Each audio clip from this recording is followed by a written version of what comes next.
حضور اگلا سوال جناب حسن دھرانی صاحب کا ہے جو اوریجنلی ٹنزانیہ غلط فہمی سے کچھ اور سمجھ کے مخاطب ہو رہا تھا. پہلے کسی اور کا سوال تھا, آپ کی طرف اشارہ کر بیٹھے تھے تو میں جواب آپ کو دے رہا تھا.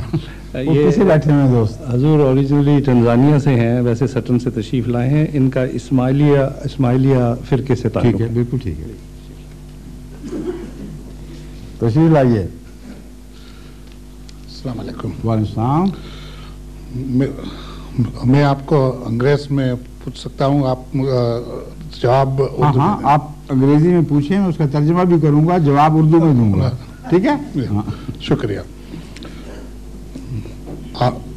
ابھی رمضان مہینے میں انگریزی ہے,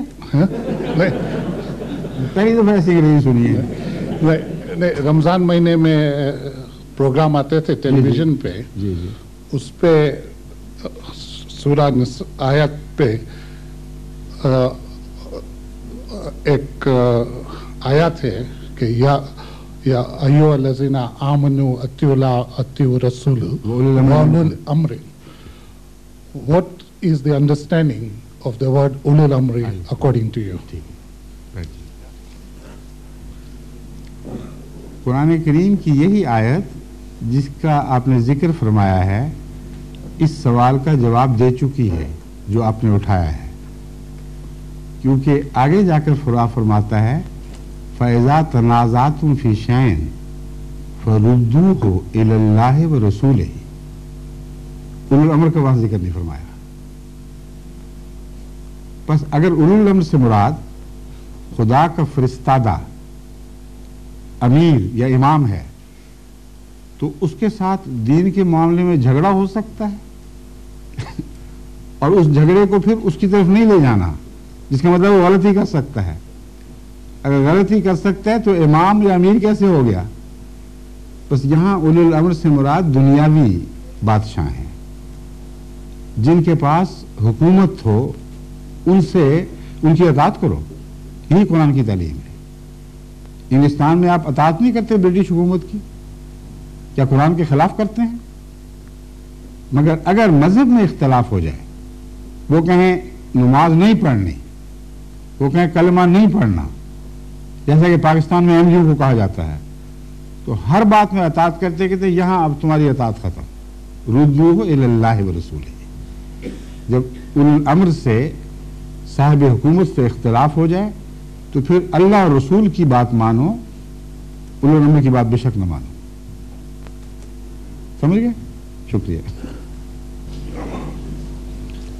حضور اگلا سوال جناب حسن دھرانی صاحب کا ہے جو اوریجنلی ٹنزانیہ. غلط فہمی سے کچھ اور سمجھ کے مخاطب ہو رہا تھا.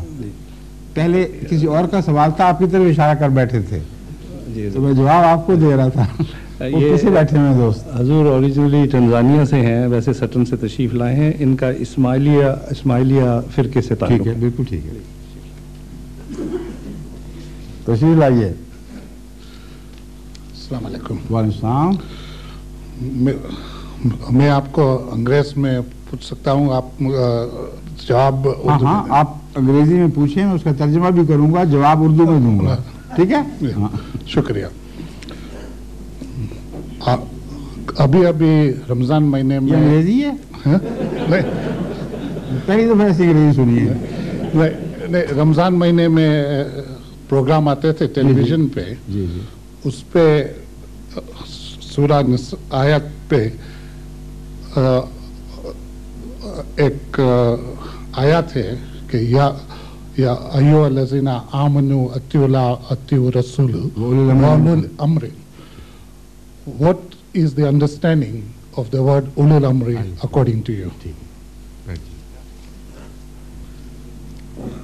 قرآن کریم کی یہی آیت جس کا آپ نے ذکر فرمایا ہے اس سوال کا جواب دے چکی ہے جو آپ نے اٹھایا ہے, کیونکہ آگے جا کر فرماتا ہے فَإِذَا تَنَازَعْتُمْ فِي شَيْءٍ فَرُدُّوهُ إِلَى اللَّهِ وَرَسُولِهِ. اولو الامر کا وہاں ذکر نہیں فرمایا. بس اگر اولو الامر سے مراد خدا کا فرستادہ امیر یا امام ہے تو اس کے ساتھ دین کے معاملے میں جھگڑا ہو سکتا ہے اور اس جھگڑے کو پھر اس کی طرف نہیں لے جانا، جس کا مطلب وہ غلطی کر سکتا ہے۔ اگر غلطی کر سکتا ہے تو امام یا امیر کیسے ہو گیا؟